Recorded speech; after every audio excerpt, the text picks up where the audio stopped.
Bismillahirrahmanirrahim. Assalamualaikum warahmatullahi wabarakatuh. Baik, insyaAllah saya akan mensyarahkan sedikit sebanyak subtopik yang berkaitan dengan surah Al-Baqarah, ayat yang ke-20. Dalam ayat ini terdapat komponen yang dimaksudkan dengan al-amsal dalam Al-Quran. Dan al-amsal itu terdapat banyak jenis. Yang akan saya huraikan di sini adalah al-amsal al-masarrahah, iaitu وهي ما صرح فيها بلفظ المثل أو ما يدل على التشبيه، وهي كثيرة في القرآن كما ضربت المثال لكم. Dan ianya adalah lafaz perumpamaan ataupun menunjukkan tashbih, iaitu salah satu komponen dalam ilmu balaghah. Dan yang dimaksudkan di sini adalah perumpamaan. Dan di dalam ayat 20 ini yata'allaq bil ayah as-sabiqah, iaitu dia berkaitan dengan ayat yang sebelum-sebelumnya, iaitu ayat yang menceritakan tentang orang-orang munafik, di mana di dalam ayat ini Allah mengumpamakan orang-orang munafik itu dengan dua perumpamaan mislain, iaitu al-ma'i dan narian, iaitu orang yang ditimpa hujan dan orang yang menyalakan api. Dan Allah menyebut bahawa kaum munafikun itu bihali man asaba matran, orang yang ditimpa api, ditimpa hujan, zulma wa barqun, iaitu di dalam kegelapan dan ada petir yang menyambar mereka. Lalu mereka asabi'ahum fi udhunihim, mereka menutup jari-jari mereka ke dalam telinga mereka untuk kerana ketakutan terhadap petir itu tadi. Dan begitu juga seakan-akan mereka mendengar Al-Quran, lianna Al-Quran nazala alaihim kanuzul asra, kerana Al-Quran itu turun kepada mereka sebagaimana datangnya bunyi petir dan guruh itu. Bismillahirrahmanirrahim. Assalamualaikum warahmatullahi wabarakatuh. Sebelum saya mula, minta saya memperkenalkan diri. Nama saya Muhammad Nurudin bin Azhar, nombor matrik 060110. Seterusnya kita pergi kepada poin seterusnya, iaitu Al-Qasam wa Syurut, surah Al-Maryam ayat 46. A'udzubillahi minasyaitonirrajim. Bismillahirrahmanirrahim. La illam tantahi la arjumannak. Poin yang pertama, yastama'u al-qasam wa syurut wa yadkhulu kullu minha ala al-akhar wa yakunu al-jawab lil mutaqaddam minhuma qisman kana aw syurutan wa yakni an jawab al-akhar. Qasam dan syarat. Apabila qasam dan syarat wujud satu dalam satu kalimat, maka yang menjadi jawab adalah yang lebih dahulu daripada kedua-duanya, sama ada qasam maupun syarat. Jawab daripada yang terletak di belakang tidak diperlukan. Poin seterusnya, fa in taqaddama al-qasam ala syartu kana al-jawab lil qasam wa aghni an jawab al-syurut. Qauluhu ta'ala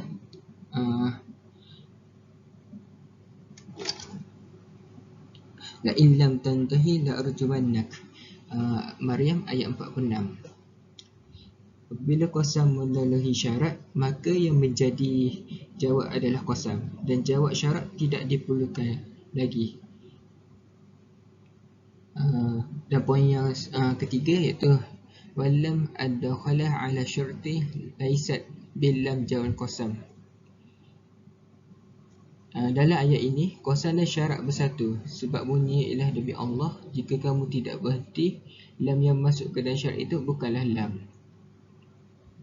Maksudnya la illam tantahi la arjumannak ni ialah jika engkau tidak berhenti daripada menyeru dan menesidaku. Jika engkau tidak berhenti itu ialah syarat, maka berhenti daripada menyeru, dan menasihati aku, sudah tentu aku akan merejammu. Iaitu ialah Qasam. Jadi setakat itu sahaja daripada saya. Wallahu a'lam. Bismillahirrahmanirrahim. Jadi seterusnya kita sambung perbahasan kita mengenai al-qawaidul lati yahtaju ilaiha al-mufassir, iaitu kaedah-kaedah asas untuk para mufassir. Jadi di antaranya huwa lafzun kana, di antaranya adalah lafaz kana. Seperti mana dalam ayat surah An-Nisa ayat 170, wa kana Allahu aliman hakima. Jadi kalau kita lihat lafaz kana ni di dalam Al-Quran, orang kata banyak digunakan kata-kata dengan zat Allah dan sifat-sifat Allah. Dan kalau kita lihat para pakar ilmu nahwu dan yang lainnya berbeza pendapat tentang apakah kata lafaz tersebut menunjukkan erti inqita', yakni terputus. Jadi menurut kajian Abu Bakar Ar-Razi, penggunaan kana di dalam Al-Quran ni terdapat 5 jenis. 5 jenis orang kata penggunaan kana ni. Dan pada ayat surah An-Nisa 170 ni, yakni wa kana Allahu aliman hakima ni, orang kata dengan mana al-azal wal abdal, yakni azali dan abadi. Maknanya ayat dia ni wa kana Allahu aliman hakima, yakni dan Allah sentiasa mengetahui lagi bijaksana. Jadi makna yang terkandung di dalam ni adalah maknanya sejak daripada azali lagi Allah Ta'ala ni tahu, dan Allah Ta'ala ni maha bijaksana. Saya rasa setakat itulah daripada saya. Assalamualaikum warahmatullahi wabarakatuh. Assalamualaikum warahmatullahi wabarakatuh. Bismillah. Allahumma salli ala Sayyidina Muhammad.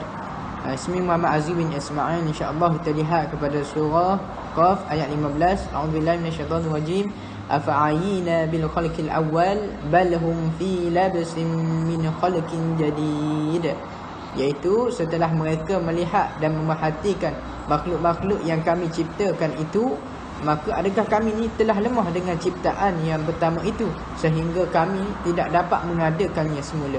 Tidak, dan mereka pun tidak mengingkari kekuasaan kami.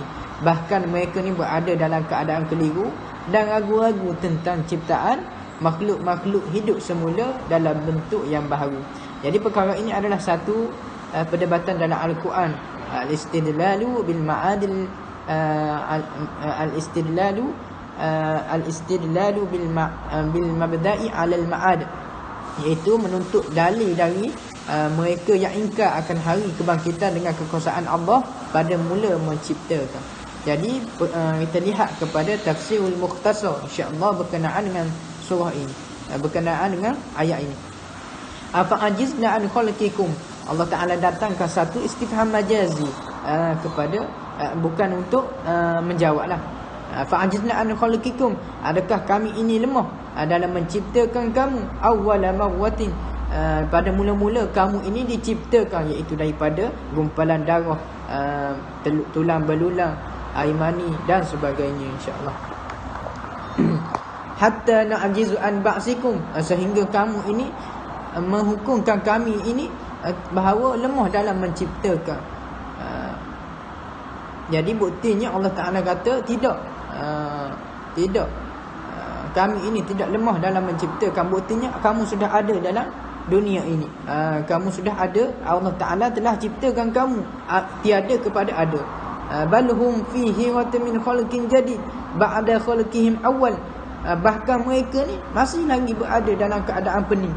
Mereka masih lagi berada dalam keadaan pening dan ragu-ragu keliru lagi dalam dengan penciptaan mereka dan dengan kejadian selepas mereka ini, hari kebangkitan mereka, selepas mereka dihancurkan dan mereka dihidupkan kembali. Dan seterusnya min fawaidul ayah, daripada fawaidul ayah kita lihat yang pertama, al-musyrikun yasta'dimuna an-nubuwah an-nubuwati 'ala al-bashar. Allah Ta'ala datangkan satu istihqa, seolah-olah satu istihqa, memberi penghinaan kepada mereka ni. Mereka orang musyrik ini memperbesarkan urusan kenabian. Mereka buat kecoh bahawa mereka kata, boleh ke tugas kenabian ini diberikan kepada bashar seperti kami? Wa yamnahuna sifatu uluhiyyati lil hajar. Sedangkan mereka ni sifat ketuhanan mereka ni beri kepada batu. Mereka menyembah berhala, mereka menyembah batu dan sebagainya. Ni satu seolah-olah adalah satu istihqa daripada Allah Ta'ala kepada mereka. Yang seterusnya, yang kedua, khalaqas samawati wa khalaqal ardi. Allah Ta'ala jadikan langit dan bumi, wa inzalil matar, dan penurunan hujan, wa inbatil ardil qahilah, dan tanah yang tandus, wal khalqil awwal kulluha adallatu 'alal ba'si, dan penciptaan yang pertama, semualah Allah Ta'ala ciptakan ini, makhluk-makhluknya semuanya adalah satu bukti Allah Ta'ala pada hari kebangkitan. Allah Ta'ala akan menciptakan. Yang ketiga, at-takzibu bi rasul adatul amamus sabiqah. Mendustakan kenabian ini pada nabi ini adalah satu adat, satu kebiasaan pada umat terdahulu. Wa iqabul mukadzibina sunnatul ilahiyyah, dan hukuman bagi orang mukazzibin ini adalah satu sunnah ilahiyah. Jadi aturan Allah Ta'ala ni, Allah Ta'ala telah tetapkan di bumi, dalam bumi ini, orang-orang kafir dan juga orang muslim itu sunnah ilahiyah. Jadi sekadar itulah daripada saya. Wallahu a'lam. Assalamualaikum warahmatullahi taala wabarakatuh. Okay, baiklah. Bismillahirrahmanirrahim. Ismi Ainul Irfan bin Osman. Nombor metrik 059662. A'udzubillahi minasyaitonirrajim. Fala uqsimu bimawaqi'in nujum wa innahu laqasamun law ta'lamuna 'azim innahu laqur'anun karim. Sadaqallahul azim. Surah Al-Waqi'ah ayat 75 hingga 77. Okey, baiklah, ayat ini termasuk di dalam bab yang ke-19, iaitu mengenai kasam-kasam di dalam Al-Quran. Apakah maksud kasam? Tarif al-aqsam ialah jamak kasam bermakna hilaf wal yamin, iaitu yang membawa maksud sumpah. Okey, baiklah, apakah faedah kasam di dalam Al-Quran?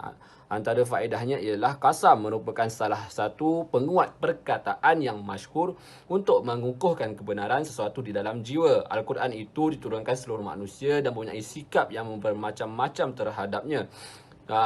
Oleh itu dipakailah kasam dalam kalamullah untuk menghilangkan rasa bimbang, melenyapkan kesalahfahaman, membina hujah, menguatkan kabar dan menetapkan hukum dengan cara yang paling sempurna. Seterusnya, apakah jenis-jenis kasam? Jenis-jenis kasam terbahagi kepada dua. Yang pertama, kasam secara zahir. A'udzubillahi minasyaitonirrajim. Contohnya, la uqsimu biyaumil qiyamah, iaitu di dalam surah Al-Qiyamah ayat yang pertama. Jenis yang kedua ialah kasam secara murmar, iaitu secara tidak jelas. Sebagai contoh di dalam ayat surah Al-Imran ayat 186, la tublaunna fi amwalikum wa anfusikum. Dan yang terakhir, keadaan-keadaan muqsam di dalam Al-Quran. Keadaan muqsam terbahagi kepada 5. Ayat yang saya dapat ini, iaitu surah Al-Waqi'ah 75 hingga 77, termasuk di dalam poin yang keempat, iaitu Allah bersumpah atas nama asas-asas keimanan yang wajib diketahui makhluk. Di sini kadang-kadang dia bersumpah untuk menjelaskan ajaran tauhid, kadang-kala untuk menegaskan bahawa Al-Quran itu adalah hak. Terima kasih.